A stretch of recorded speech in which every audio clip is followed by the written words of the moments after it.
Faruk Arhan, Sayın Demirtaş'tan rica ediyorum, bedenini ateşe verme eylemlerinin yapılmaması için çağrıda bulunurlar mı? Evet, çok haklı. Aslında bu konuda zaman zaman grup toplantılarında da çağrı yaptık ama buradan bir kez daha tekrarlayalım. Sayın Faruk Arhan bunu hatırlatmışken, yani kim olursa olsun ve ne için olursa olsun gençler, insanlar kesinlikle bedenini ateşe vermemelidir. Bütün gençler, bütün insanlar değerlidir, kıymetlidir. Her insanın yaşamı bizler açısından aynı değere sahiptir. Hiç kimse ölmesin diye çaba sarf ediyoruz. Fakat ölümlerin ne kadarını durdurabilirsek de bu bizler açısından en azından vicdani bir sorumluluktur.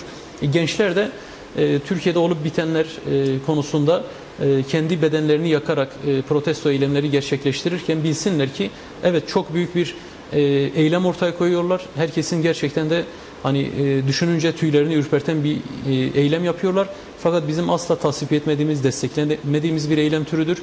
Bize göre gençler politik alanda kendini yetkinleştirerek, donanımlı hale getirerek, siyasi mücadeleye güç ve destek vererek bu zulmü durdurabilirler.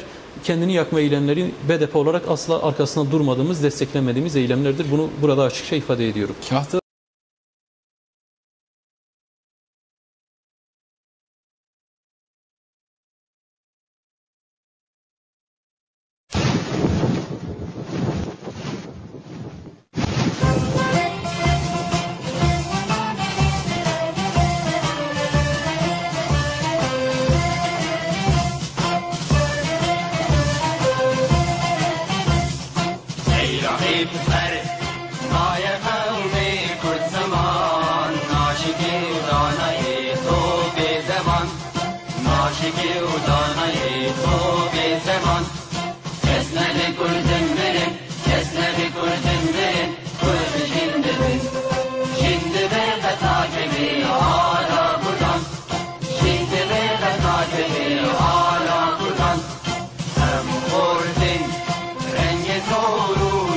She